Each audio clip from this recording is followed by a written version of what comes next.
pH of 7 indicates, of course, you're right in the middle, neutral. Acetic acid solutions are just acetic acid in water. Should be what? Acidic or basic? Should be acidic, obviously. That's because that's an acid. It produces hydroniumine in water. Right? So it should have a high hydroniumine concentration, really high. Sodium acetate, on the other hand, is acid or basic? Base. That's basic because that's the conjugate, the salt of acetic acid. If acetic acid is an acid, this must be a base. Sodium chloride, on the other hand, a solution of that should be what? Basic. No, not basic. Neutral, because sodium is the conjugate of sodium hydroxide, which is a strong base. Chloride is the conjugate of HCl, a strong acid. And so neither of them are particularly acidic or basic, so it should be neutral. Only when you have a weak acid or base or its conjugate that you have either acidic or basic pHs. So if you have a tenth of a mole of acetic acid and a tenth of a mole of sodium hydroxide, what do you got? Let's think about that one. Acetic acid is an acid. Hydroxide is a base. So what do you got here? Why is it basic? Which is strong base.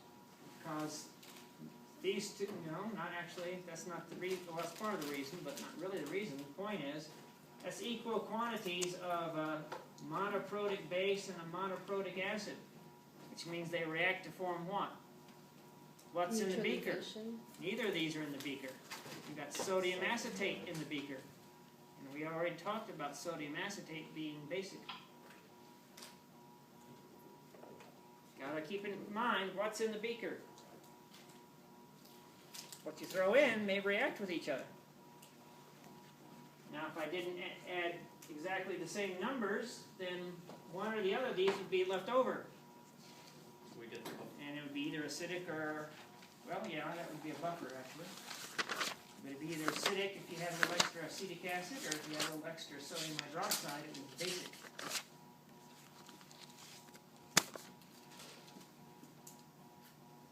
So what is the pH of a 0.013 molar HCl solution? That's one of those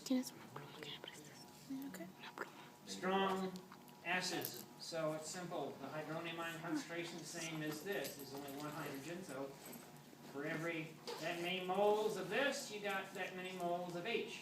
So it's negative log of that, you end up with 1.9. Right? pH of an acetic acid solution, however, means you're going to have to work with the formula for weak acids. Weak monoprotic acids. You need to know the pK or the K. This is the form that uses the pK.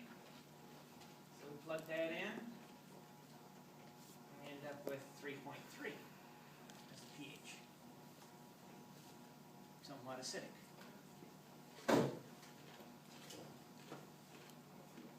On the other hand, if you have sodium acetate solutions, again, what kind of solutions is going to be? It's going to be basic. So we expect to have a fairly high pH. How would you calculate that? Well, that's a base. It's a weak base. Given the pKa for acetic acid, but that's not what you want. You want the Ka or the pKa for the base. So you'll need to calculate that. How would you do that? 14 minus 14 minus that is 9.3. And so plug that into that form of the equation. That gives you POH, and you use pKb here. Or if you use the other form, it's Kb times Kb times C. Anyway, plug it in, and you get a pH of that, which gives you a POH of that, which gives you a pH of that.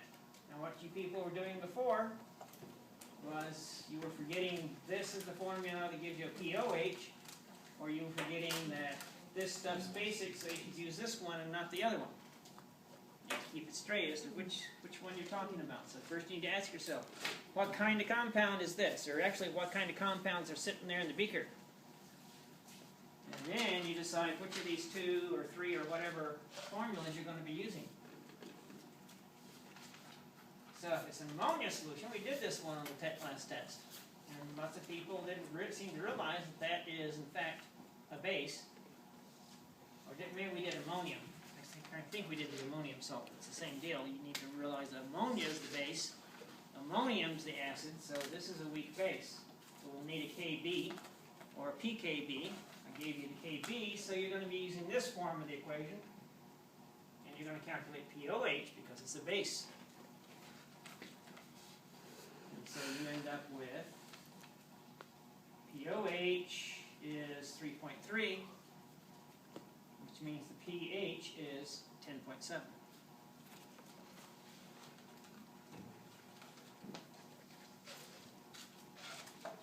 What's the pH of a solution that is so much ammonia and so much ammonia? I think this is one that we had in the test or something similar. Again, you have to realize ammonia is like what? A base. Base, yes. Well, the ammonium then would be an acid. So this is an acid and a base.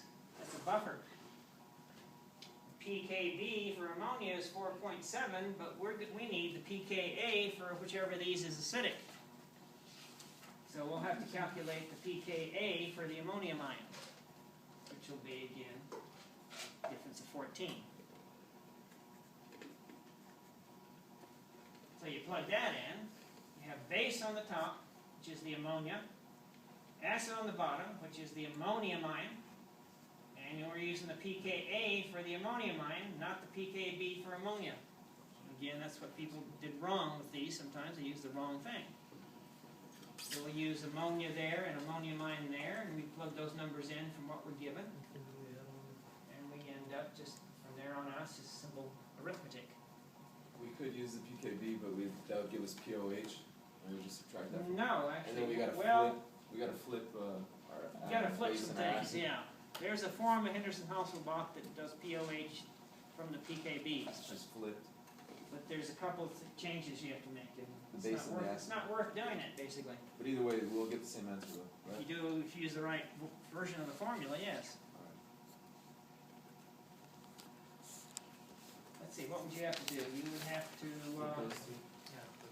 And then use the this is pKb. POH, and this is PKB. So basically, there's a whole 14 thing going on here. Flip the base for the acid. And then this, I think, needs to be flipped. Can't remember exactly the way it goes. Yeah, Because I always just remember it this way. It's easier. An equivalent of acid is what? An equivalent of acid. Now we're getting to new stuff. What do I mean by an equivalent of acid? The amount of acid that donates 1 mole of protons, or the amount of acid that donates 1 mole of hydroxide, or both, it's A. Right. An equivalent of base is what? The amount of base that accepts 1 mole of protons, the amount of base that produces 1 mole of hydroxide, or the moles of base times the number of hydroxides it can produce. All of these. All of these are true.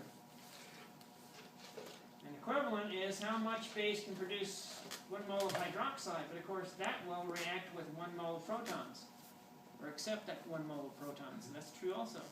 And you calculate it by taking the number of hydroxides times the number of moles.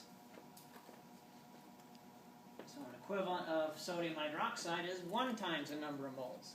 An equivalent of sulfuric acid, which is same deal, it's the number of hydrogens times the number of moles, would be 2 times the number of moles, and so forth. It's deep, all of these. Well, what did I say? 1 equivalent of H2SO4, well, that's not it, okay. We'll do what? React with 1 equivalent of KOH, react with 2 equivalents of KOH, react with 2 equivalents of calcium hydroxide. Which is it?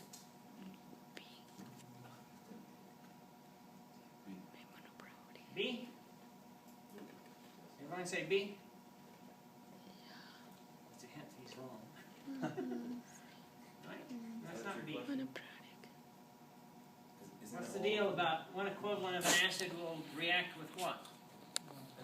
Oh, One same. equivalent of any base. Okay. Doesn't matter, that's got two hydrogens, it's an equivalent. So one equivalent reacts with one equivalent. Now it's 1 mole of this reacts with 2 moles of that, that's true. And 1 mole of this will react with 1 mole of this, or 2 reacts with 2. Right? But that's not what I said. I said equivalents. It's always 1 equivalent of acid reacts with 1 equivalent of any base. So it'll be, it reacts with 1 equivalent of KOH, it reacts with 1 equivalent of this. Of course, this is twice as much. Twice as many moles. Right? Yes. At the equivalence point, what's true? Moles of acids equal to moles of base, equivalents of acids equal to equivalents of base, or both of those are true? See? No. Moles is not going to be equal to the moles of base. Not if one of them is not monoprotic, or not if both of them are monoprotic. Right? It's equivalents equal equivalents, not moles. B. This is only true if you're using a monoprotic